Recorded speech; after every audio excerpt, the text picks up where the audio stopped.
Hello. So you are here and tuned into the interview with Sallay, given name Shameka, but I prefer Sallay.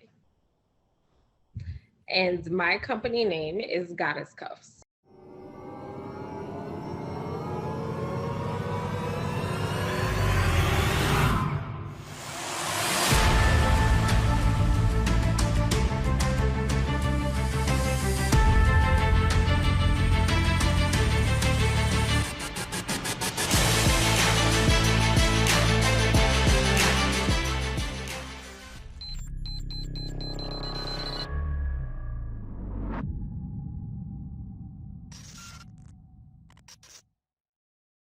Hey, it's Kellen, and today on Diversified Game, this is a young woman, an actress of all things, that got citizenship at the same time we did in Sierra Leone.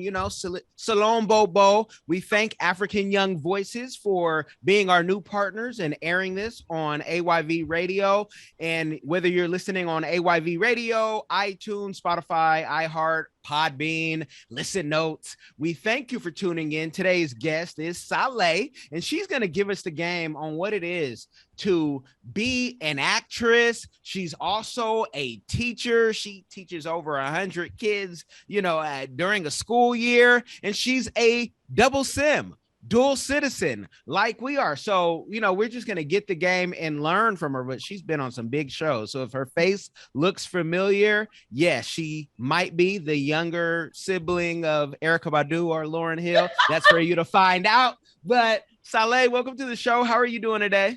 Thank you. I am doing amazing and I'm excited to be here.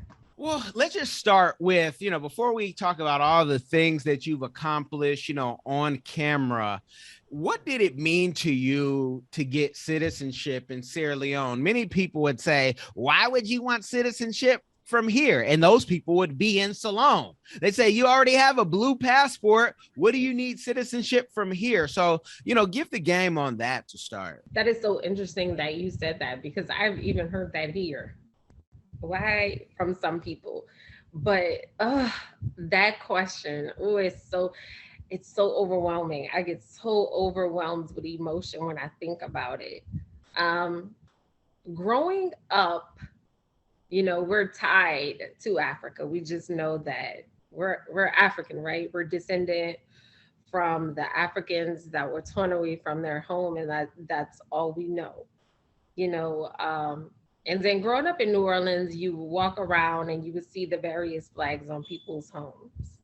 They have their American flag or their Italian flag or their Irish flag or you know their Mexican flag, or they have their different flags. They have their language, their religion.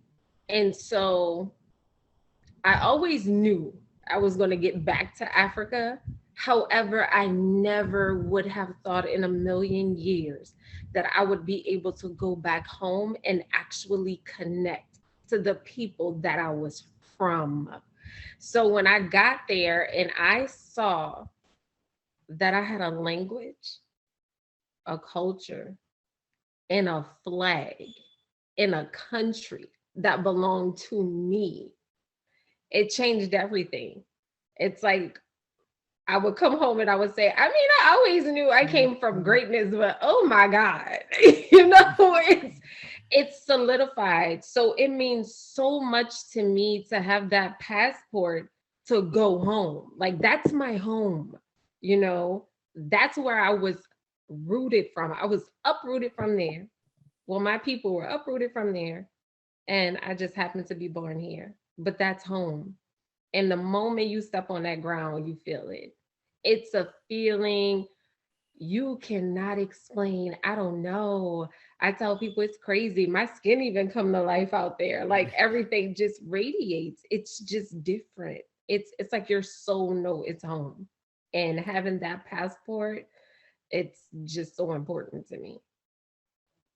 And it's a great thing. Are you, I don't know if you've done the research, but are you maybe the second actor to come back to Salone? Because we know Idris Alba was, came back. Yeah. So Outside of me, yeah, I think it's Idris Elba and Isaiah Washington, and Okay. So that's it. so you're the first woman for sure who's Definitely. an actress Yeah. to come back home, and Mhm. that's a beautiful thing. Now let's just get right into it because I'm trying to connect you with whoever I know in film. Right. Fabine, hello, I'm talking to you. Um, um, I want to know, do you have aspirations of taking film out there? Like, what would you like to do out there, with your talents? Definitely. So definitely I want to perform at art school. I definitely want to perform at art school there where I can have artists come do residencies, directors, producers, actors, screenwriters. And then I want to help them build a production studio. Film is never going anywhere. As long as there's televisions, as long as there's laptops, as long as there's an internet connection, we will always have content. That's not going anywhere. And art feeds the soul. Everybody should have the right to give their art to the world. And so I definitely, that is one of my goals. And I can't wait to do that. I literally cannot wait. It's so many stories that need to be told. So many things. You think about Sierra Leone, and what do you know from it outside of blood, diamond, and homicide? Not much. And Ebola. And Ebola. Yeah. Correct. Correct. Yeah, yeah. That part, and we have to do our part of when we talk about Salone to make sure we highlight the positives because the negatives, have just been told over and over, and that's all people know. Correct. With your skills in teaching and acting, which stories would you first want to tell? Do you want to tell the stories of the people there or tell the stories of the people who are coming? Because there's so many stories you can tell. It's like where do you start? That is, it's so funny because even though I'm an actress and like I'm the president of Women in Film and Television here in Louisiana, and the president before me, uh, she keeps telling me all the time, you need to focus on yourself. Like you keep helping everybody else, but what about yourself? The first thing I thought was telling a story of my PC, and so I'm named after PC Sallay Salamatu Gendemi. Um, and so my first thought was like, oh my God, I have to tell her story about her and her husband during the Civil War. And everybody's like, well, what about your story about you returning home? And the crazy thing is, it never crossed my mind. Like, it just never crossed my mind. I'm there and I'm looking at how can I get their story out about the village? It's twofold. We know about us in America, slavery on that side. We don't know about how the villages was affected on this side, how they were terrified to leave home because people wasn't returning. And it never once crossed my mind to tell the story of me returning home. Never Mm. crossed my mind, never crossed my mind of the information I found with the Mende women being sold all on the West Bank of New Orleans, which is where I hail from. It just never crossed my mind. But there are so many stories that can be told that are just endless. And so I'm excited about that as well. Let's talk about women in film because the same problems that we have seen here in America with the Me Too movement. I've talked to, some actresses, some video vixens, possibly even some socialites. And, they say people have, to make it as a woman, people are always trying us. And here we know in the US, the men get tried too. But you have done a good job of picking your roles very wisely, very covered. What do you think, women in film, what can we do where women don't feel like they have to kiss the ring, I call it, and also that men don't feel like just because you're in a power position, you don't have to take advantage of somebody. Maybe that person wants to sleep with you just because, right? But Right. It's, it's so hard because it does boil down to what you're willing to walk away from. Um, Early on, I've always told myself money will never be a thing that moves me. Um, Neither roles. And even though I want to be an actress so bad, I love acting and that's all I want to do, I cannot compromise who I am because that's going to stay with me. And come to the realization that it may take me longer to get to that status that I want, but I'm fine with that. And it's just accountability. We grow up in a patriarchal society, so it's hard. Men do look at it as if you're a woman and I own you, so I have the right to do whatever I want. It's still that sense in their mind. I was super disappointed. I was on a film and it was literally about the casting couch. And someone that worked on that film definitely tried me. And it was disheartening because it was like, this is a story we're telling. And I know you hear me speak. Do you think it's just a joke? I don't care if you have a million roles for me, that is never going to move me. The money you can offer me is never going to move me. So you just have to, and I've listened to a lot of actresses that say, well, I wanted this, so I knew what I had to do and I just did it. And I just be like, I guess it's that fear of what if I don't ever get it? Can I say that fear has crossed my mind? Of course. But then I'm just like, you know what? Whatever I want, I'm going to get. And I don't have to compromise who I am or what I believe in to get it. And yeah, it just do so much damage. And you have to ask yourself if stepping into that door um, is worth it. I try to avoid it like the plague. Sometimes you can't. It's gonna come at you, but I'm not meeting you at any place that doesn't make sense. It's just not gonna happen. We're not doing that. Well, we have more and more women speaking out, but we also have, and I know notice you didn't say a name.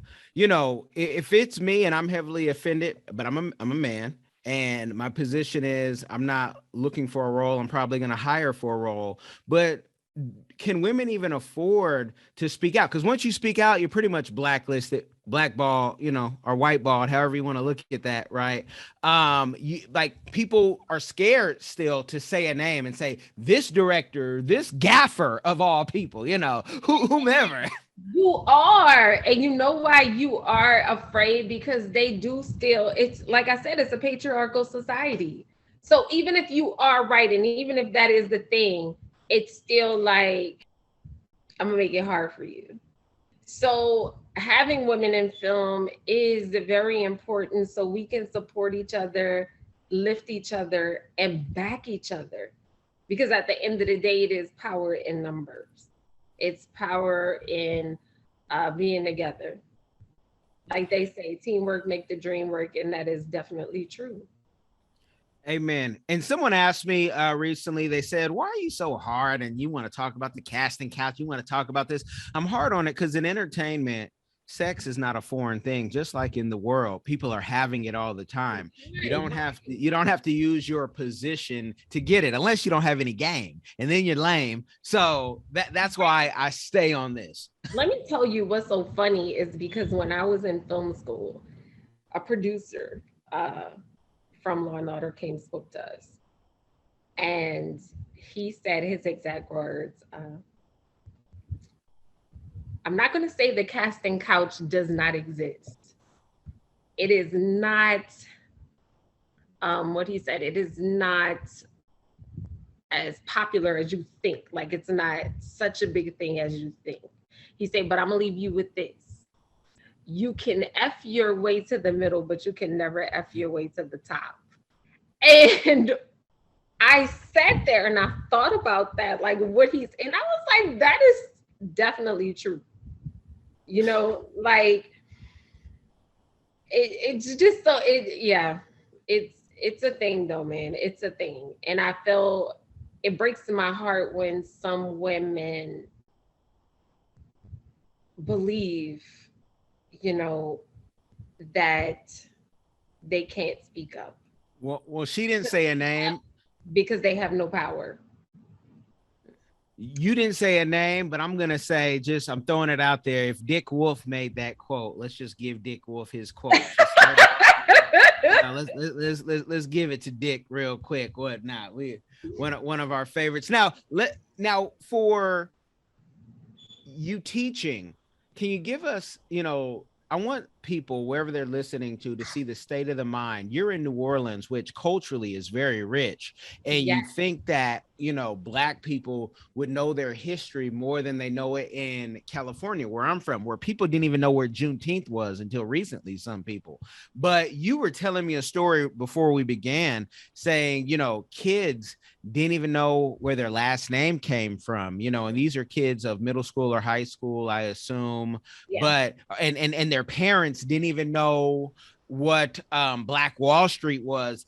I mean, where are we? Because you're in a place that's so culturally rich. Like, do we even know who we are? Do the masses know? Or are we just kind of like white people with black shells?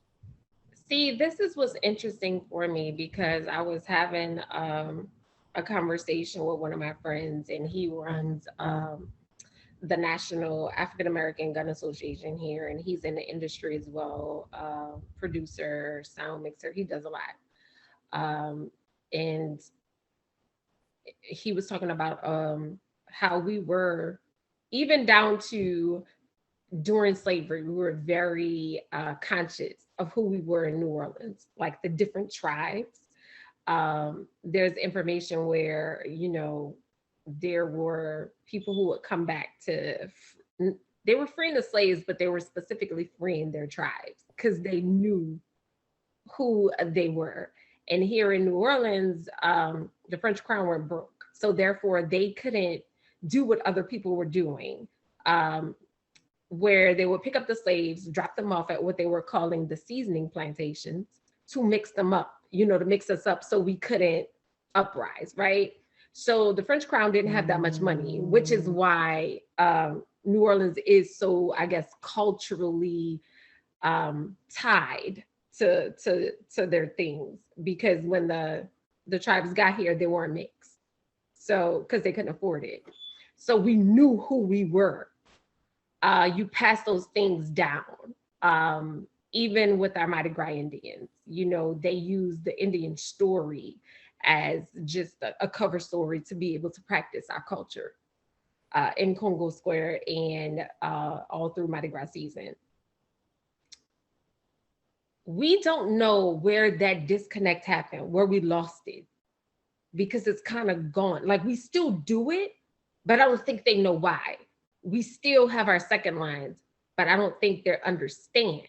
It's just, I'm so excited because my mom, my grandmother, my aunts, my cousins, we go to second lines every year. Second line season is coming up. We're going to second lines. We're going to see the Mardi Gras Indians because that's what we do. We're going to Congo Square because that's what we do, without the real education of why we do it or where we come from.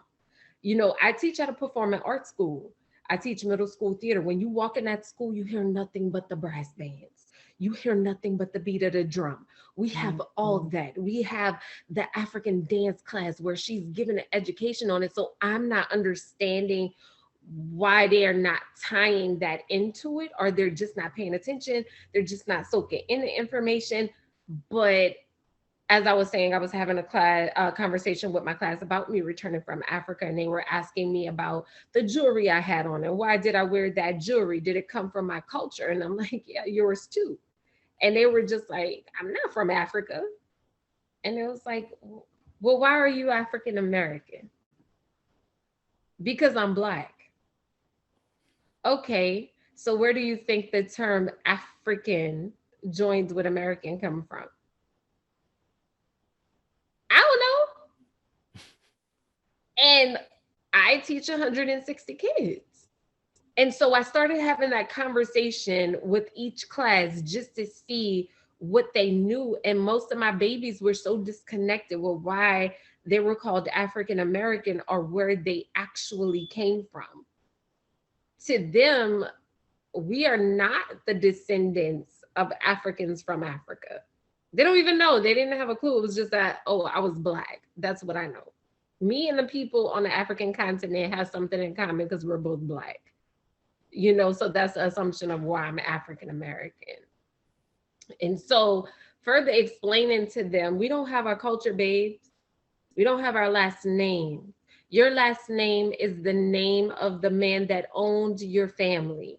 And I'm sitting in this classroom, and for a second, I was just like, girl, you can't be telling nobody children this. And then I'm like, no, because we're born Black, we're going to die Black, and this is truth. And I'm not going to be apologetic for the truth.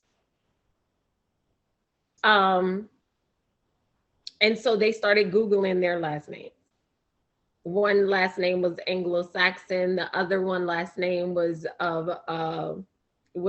French. One last name was Portuguese. And they just all were like so outdone. They were like, that was the literal reaction.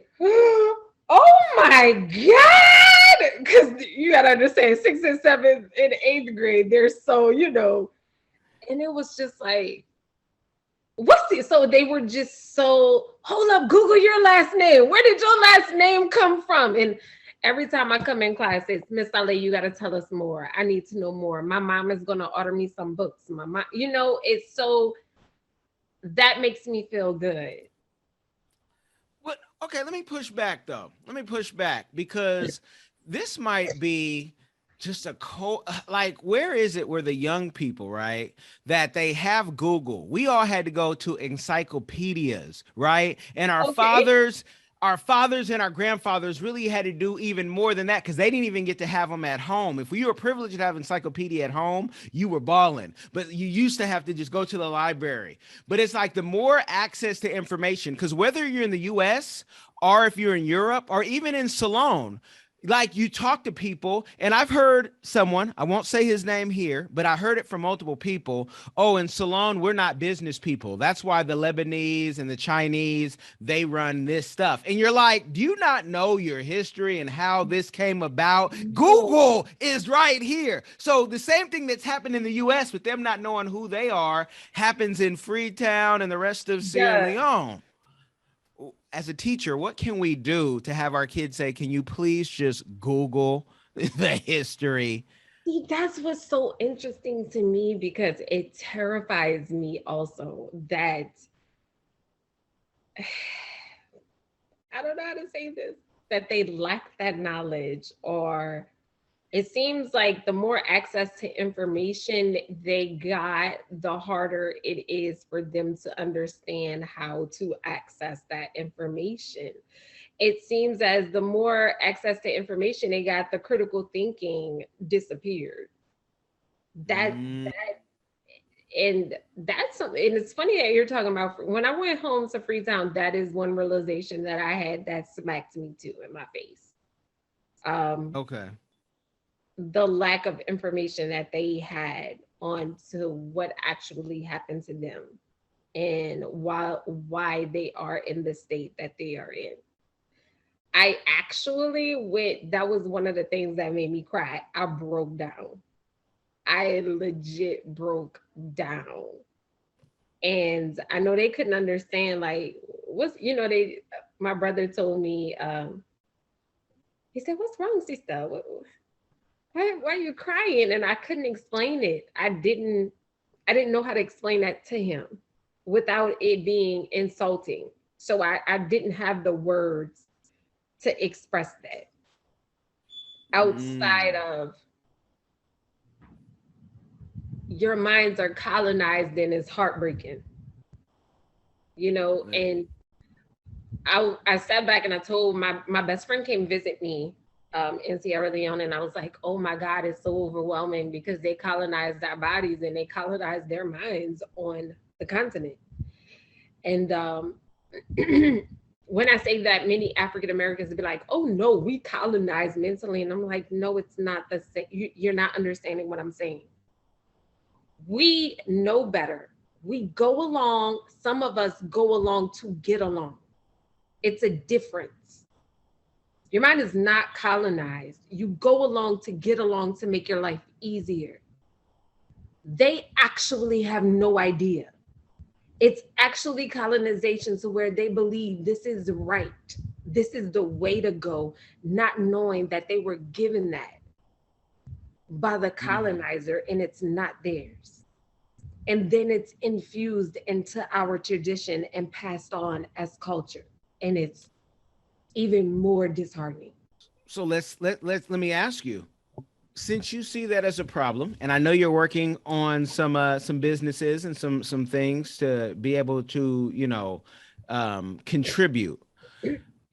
What do you think? Do we need a course? Do we need a curriculum? Do we need books? What? Yeah. Education, we all know the literacy rate isn't that high, right? There because of the education. And it's somewhere they knocked out the critical thinking aspect of that. And you want to be conscious of how people live. You don't want to go in and tell them, oh, this is wrong, this is wrong, this is not how you do it. You want to understand so we can move forward together. And I am so happy that President Bio did right into allowing girls to go to school, because education is everything. But then we have to see what are they using as education, giving them their education. I was talking to a professor there, and we were talking, he had this idea. They always talk about our American English. So being there, when I first got there this summer, it was me, a physician assistant, and he kept telling us, he kept talking about the way that we talk. And he was like, that American English, like, you guys are so lazy. Because he was under the impression that we're taught British English, but we just choose not to speak it. And I was like, no, babe, there's nothing British in America. I say, maybe if you're in the New England area, but no. And he was like, but you guys speak English. I was like, yeah, but it's not British English. And he was like, well, who colonized, the British colonized America? I was like, they didn't. So he even had this idea of education. And when I was trying to tell him, he was like, but he was so set on, you guys speak English, so you were colonized by the British. And I'm like, oh, I was like, the British wasn't there long enough to colonize anything. I say they were in Louisiana. I say, let's just speak from what I can tell you that I know. I was like, they were in Louisiana briefly. I said, but Louisiana was owned by the French and the Spanish. So when you come there, that's what you're going to see. You're going to see French names, some Spanish names, but everything else is African. Literally everything else is African. I was like, there is no, they weren't there long enough to leave their stamp on anything. I say, so everything you guys do here, we do not do. We don't know. It's foreign to us. And he was like, oh, okay. And he was a professor. He didn't know that. And it was like, So then that's where you go to, what are we teaching? Which is important. And who is teaching us? Because if the professor doesn't know it, and he's supposed to be an intellectual, and I've seen this I'm the biggest collector of Nigerian movies who does not sell movies. I've seen it even in film where the intellectual has totally, just got it wrong. And it's like, that's a movie, I know, but movies sometimes tell the stories of what the people are thinking. And so it's crazy. So we see there's a lot of work. I'm not going to talk about all the work that I know that you're going to do, because I want to have you on again. I also want to try to see if I can sway you into becoming an influencer over. Talking me to what I'm so afraid of. Yeah. You know, I'm trying to pull you on this side, and but I want the people to get a dose, just a taste of what you're doing, so they can follow you on the social media that will be in the links in the description, no matter if you are listening or watching. But tell the people, you know, you've had a lot of great works. I mean, you know, TV, working with kids. What is a community give back that you have not mentioned yet that you would like to do or that you're doing right now? Um, that is so twofold because I do so much I can't even think. It's man, I just want to be able here or in Salona both. But anywhere doesn't it's all it's all the same thing. The world is our village, right? So Right. I'm not a big believer in a lot of things that'll make me sound crazy on here, but yeah, Salone are in the US, but the whole world, because what one person does here impacts the world when you really look at it. Really. I can tell you, I definitely don't want to neglect my babies here. I want my babies to know that everything is possible. And I drilled that into them before I started teaching middle school theater. I was doing arts integration in between auditions. And with that, you would just integrate theater with their academic studies, whatever it was, science, social studies, math. And you do that because of course the information sticks and it gets the child involved, but talking to my babies and just seeing them, they're so talented, they're in class, outstanding penmanship when they're, I don't know if that's the correct term you use for people that draw, but amazing. I mean, I have my seventh graders draw at the level of the people I was in art school with. uh the way they play music, just everything. And when I ask them what they want to do when they grow up, they'll say, I don't know, start a business, work at a Walgreens. They don't know. And I want our babies to know, especially in the Black community, that your art can support your life and you do what makes you happy. And if you do what makes you happy and what feeds your soul, the joy, the money will come. And through your art, you will educate and uplift so many. And that is the biggest thing. I always want to help people obtain what feeds their soul. Because what feeds our soul makes us happy. In Salone, I don't, in Sierra Leone, I don't think they see it as being a possibility for them. I look at the musicians that are so talented. I look at the short films, the music videos that they shoot, and it's just that they don't have guidance there. They have no access to it. I want to be able to make that happen. I want them to know that the universe is the limit as well. Definitely there. Starting with, we need computer labs, we need theater stages, we need art houses. Somebody asked me, they were like, yeah, I think all that is cool for them, but don't they need a school? But art is definitely education, and it goes hand in hand with our culture, and it goes hand in hand with what you learn. So that's just as important. Now, you're not saying this, I'm saying this.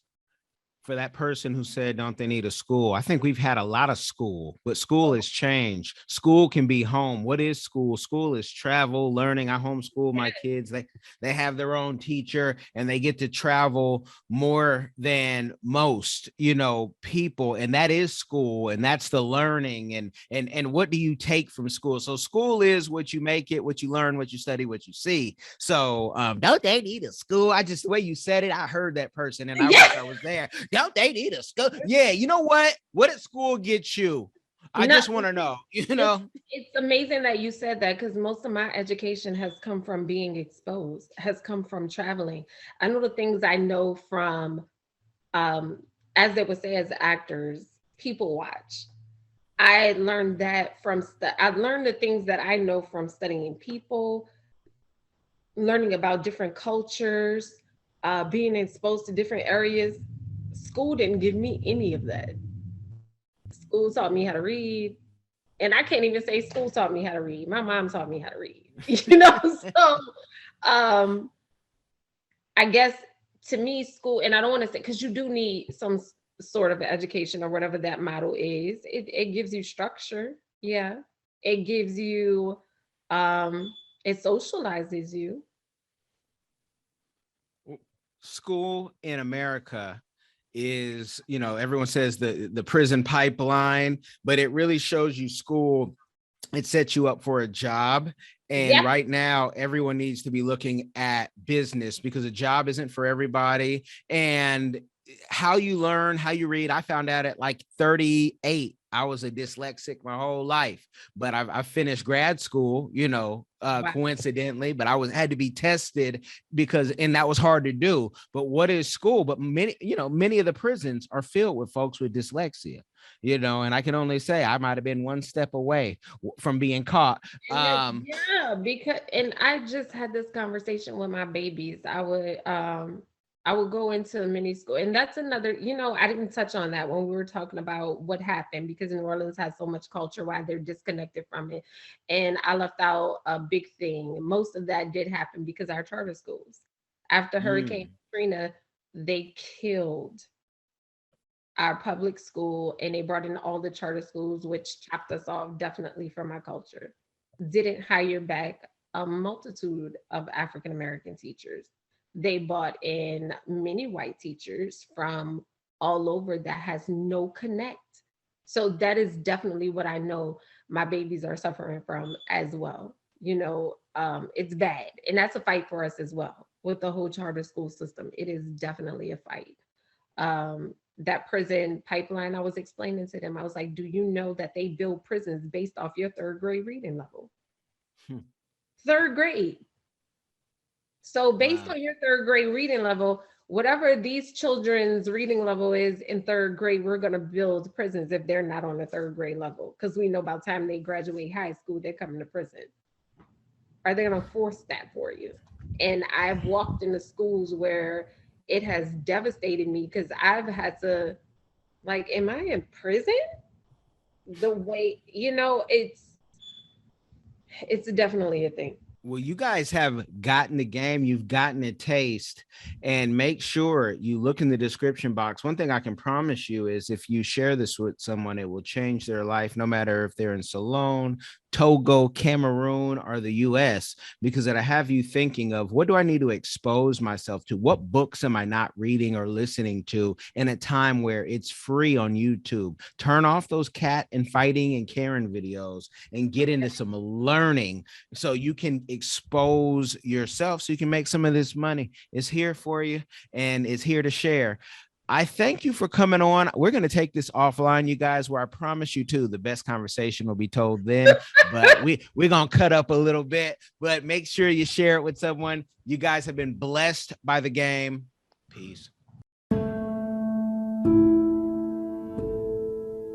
Are you tired of the violence, tired of the injustice, police brutality, rampant discrimination, lack of gun control in this failed bias socioeconomic experiment called America? Or maybe you need a break from the relentless grind and want to regain control of your destiny, your wealth, your health, and your purpose. Diversifiedgame.com has the right course for you. Prepare for my first trip to Africa. Looking to reconnect with your roots, start a new business, or just a fresh start. Africa, aka the motherland, is waiting. Don't let the Chinese and the Mzungus have the fun and also take over the motherland. From Cairo to Mombasa, from Dakar to Cape Town, Africa has something for everyone, from business opportunities to the most amazing people, safety, leisure, and landscapes. The opportunities abound. It is time for the diaspora to reconnect with their roots. Time to reconnect with the birthplace of humanity. Africa is the last frontier. Get your head in the game and reclaim your legacy. The writing is on the wall. Babylon is falling. Give up the stress, grind, and violence inflicted on our people on this continent and prepare for a journey of restoration and joy by connecting with the land of your ancestors. Check out our new course and kick off your adventure at diversifiedgame.com.